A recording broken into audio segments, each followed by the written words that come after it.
अरे भाई वो देख, क्या लड़की है, कसम से मिल जाए तो मजा आ जाए। राजन और सत्यम एक शाम पार्क में टहल रहे थे। तभी उन्हें एक बहुत सुंदर लड़की दिखती है और राजन उससे पूरी तरह मोहित हो चुका था। हाँ यार, लड़की तो अच्छी है, लेकिन तेरे मन में क्या चल रहा है? हाँ? तभी सत्यम को एक कॉल आता है और सत्यम कॉल पर बात करता हुआ पार्क से निकल जाता है। लेकिन दूसरी तरफ राजन अभी भी उस लड़की को घूर रहा था। राजन की वो शाम लड़की को घूरते हुए ही बीत गई। राजन रात भर उसी खूबसूरत लड़की के ख्यालों में खोया रहा। साथ ही साथ उसे इस बात का अफसोस भी था कि वो उस लड़की से बात नहीं कर पाया। अगले दिन जब राजन दोबारा उसी पार्क में गया तो इस बार भी उसे वही लड़की ठीक उसी जगह पर बैठी दिखी जहाँ पिछली शाम उसने देखा था। राजन उस लड़की के पास जाता है और उससे बात करने की कोशिश करता है। हाय, मैं राजन, यहीं पास में रहता हूँ। और आपका नाम? राजन ने अपना इंट्रोडक्शन तो दे दिया था, लेकिन उस लड़की ने इस पर कुछ भी रिएक्ट नहीं किया और नॉर्मल रही। इसके कुछ देर बाद दोबारा से राजन ने उस लड़की को वही बात दोहराई, लेकिन इस बार भी बात नहीं बनी। राजन थोड़ा गुस्से से वापस पीछे की तरफ पलटा और वापस जाने लगा। बिरजू, अरे ओ बिरजू, रुको। राजन एकदम से खुशी के मारे पागल हो उठा और अगले ही पल उसने हैरानी से खुद से सवाल किया कि इस लड़की को मेरा पेट नेम कैसे पता, जबकि अभी तो मैं इससे पहली बार मिला हूँ। लेकिन राजन उस चीज को नजरअंदाज करता हुआ उससे बातें करने लगा। उस लड़की ने अपना नाम श्रुति बताया। दोनों अब हर शाम पार्क में मिलने लगे और आपस में दोनों की खूब बनने लगी। लेकिन अब राजन का वो हवसी कैरेक्टर और इंतजार नहीं करना चाहता था। इसी वजह से उसने एक शाम उस खूबसूरत लड़की के सामने शादी का प्रस्ताव रखा, जो खुशी खुशी बिना किसी झिझक के उस लड़की ने कबूल भी कर लिया। दोनों की शादी तो तय हो चुकी थी, लेकिन राजन उस खूबसूरत लड़की के प्यार में इतना डूबा था कि वो उस लड़की के बारे में उसका नाम श्रुति है इससे ज्यादा कुछ भी नहीं जानता था। एक सप्ताह के अंदर दोनों की शादी होनी तय थी। हर कोई राजन की इस जल्दबाजी से नाखुश था, लेकिन राजन को किसी के भी सजेशन से कोई फर्क नहीं पड़ने वाला था।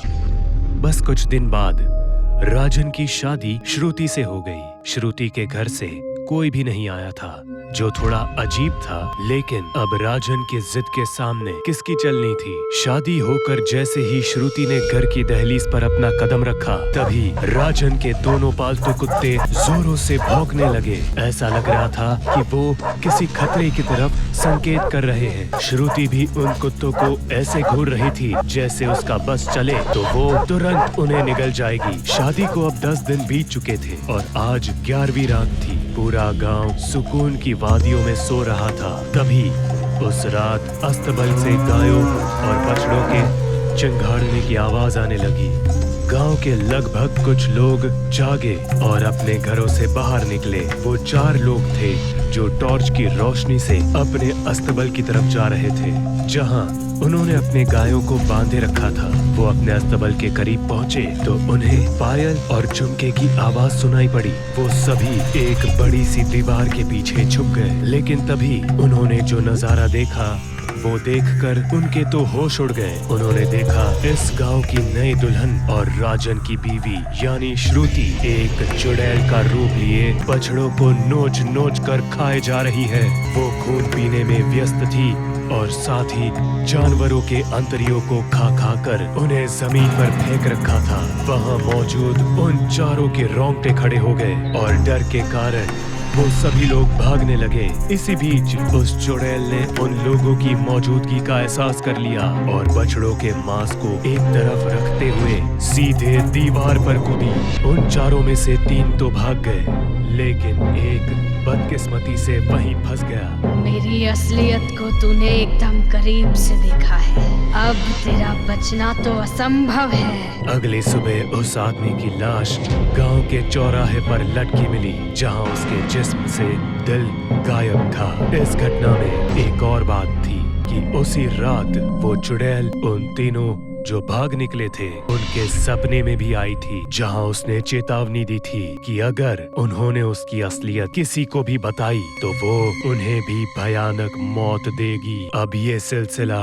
गांव में रफ्तार पकड़ने लगा। हर शनिवार की रात को गांव के जानवर तेज आवाज करने लगते और अगली सुबह सड़कों पर भयानक दर्द के साथ मरे मिलते। अब तक राजन को इस बात की कोई खबर नहीं थी कि गांव में हो रहे इस खौफनाक कांड को अंजाम उसकी सबसे भरोसेमंद यानी उसकी पत्नी ही दे रही है। भले राजन को श्रुति पर जरा भी शक नहीं गया था, लेकिन उसकी माँ को श्रुति में एक चुड़ैल साफ नजर आ रही थी। उसे लगभग यकीन था कि गाँव में जो चुड़ैल हर शनिवार की रात अपना शिकार खोजती है और इस गाँव को खंडर बनाने की कोशिश में है, वो कोई और नहीं बल्कि श्रुति ही है। राजन की माँ को श्रुति के बर्ताव से उस पर शक हो चुका था, जैसे सब्जी सेकंड्स में काट देना, खाना कुछ मिनटों में बना लेना, घर के एक कोने में बैठे होने के बावजूद पूरा काम कर लेना और कई बार काला जादू के सामान से खेलना। राजन की माँ को श्रुति का चेहरा दिन के हर पहर में अलग अलग दिखाई देता, जैसे सुबह इंसान जैसा, दोपहर तक एक बूढ़ी औरत, शाम और रात में उसकी माँ को श्रुति में एक खतरनाक चुड़ैल दिखती। एक रात राजन की बूढ़ी माँ अपने कमरे से बाहर पानी पीने के लिए आई तो वहीं उसे राजन के कमरे से कुछ अजीब आवाजें सुनाई देने लगी। राजन की माँ ने जब राजन के कमरे में झांका तो उसके होश उड़ गए, क्योंकि उसने देखा कि राजन की पत्नी श्रुति अब एक चुड़ैल थी और राजन के पैर के अंगूठे को चूस रही थी, शायद खून। ये देखकर राजन की बूढ़ी माँ ने अब ये फैसला कर लिया था कि कल सवेरे होते ही चाहे कुछ भी करके वो राजन को श्रुति की सच्चाई बताएगी। राजन की माँ अब अपने कमरे में चली जाती है, लेकिन उस चुड़ैल को इस बात की भनक लग चुकी थी कि उसे ऐसा करते राजन की माँ ने देखा है और वो उसकी असलियत जान चुकी है, तो उसका जिंदा रहना श्रुति के लिए खतरनाक साबित हो सकता था। इसके बाद श्रुति सीधा उसी बुढ़िया के कमरे में जाती है और एक भयानक आवाज के साथ उसकी गर्दन पकड़ लेती है। उस बुढ़िया की चीख निकल जाती है और इसके साथ ही राजन की आंख भी खुलती है और राजन कमरे से बाहर आते हुए सीधा अपनी माँ के कमरे में जाता है।